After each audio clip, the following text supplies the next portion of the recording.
আমার কথায় রূপা মিষ্টি খেয়ে বলল, নিশাদ, আমি এখন চলে যাচ্ছি, রাতে দোকান থেকে ফেরার সময় কথা হবে। রূপার কথায় আমি রাজি হলে ও চলে যায়।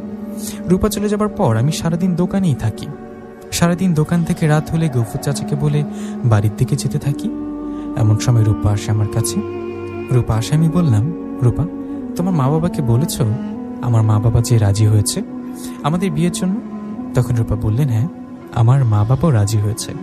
তুমি আজ তোমার মা বাবাকে বলবা আমাদের কখনো কবে বিয়ে দিবে। রূপার কথা আমি মাথা নাড়িয়ে বললাম, ঠিক আছে। এই বলে দুজনে গল্প করতে করতে চলে গেলাম আমার বাড়িতে।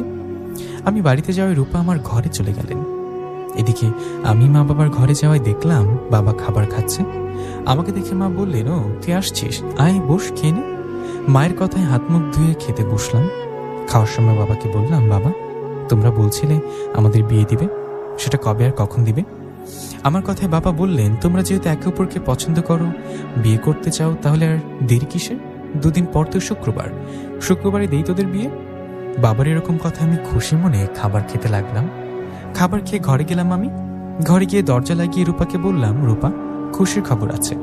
বাবা বলল 2 দিন পর শুক্রবার, আর সেই শুক্রবারে তোমার আমার বিয়ে।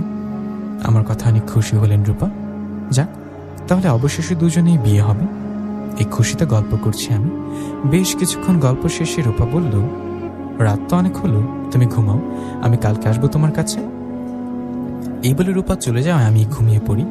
পরের দিন সকালে যথারীতি খাবার খেয়ে দোকানে যাই। রোজ দুপুরের মতো সেই দুপুরেও রূপা আমার কাছে আসে। একটু কথা বলে রাতে দেখা করবে বলে চলে যায়।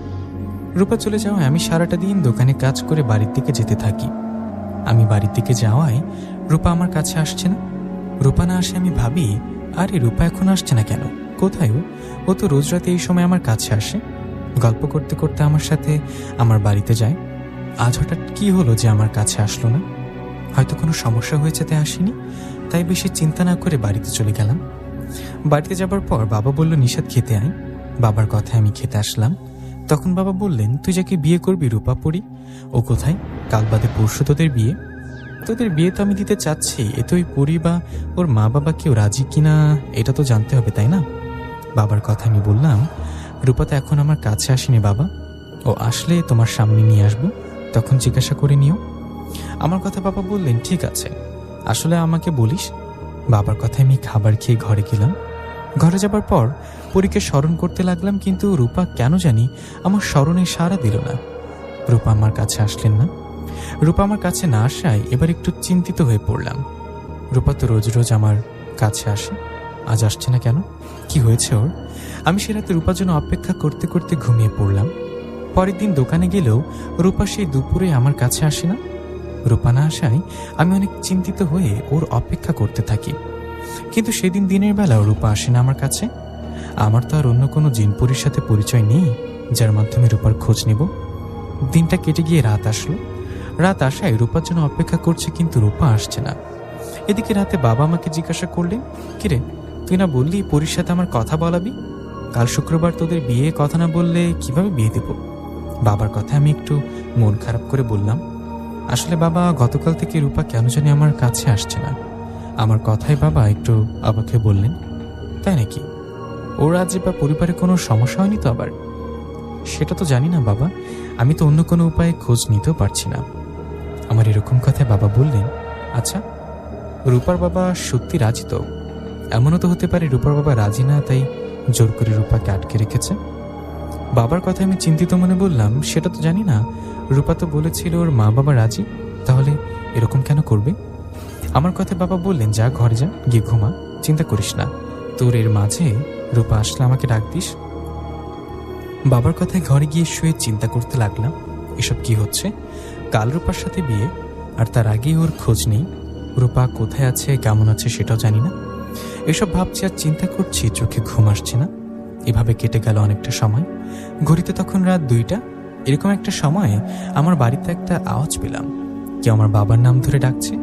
কেউ বাবার নাম ধরে ডাকায় আমি দরজা খুলে বাইরে বের হয়ে অবাক হয়ে গেলাম, কারণ বাইরে দাঁড়িয়ে আছে কয়েকটা জিন।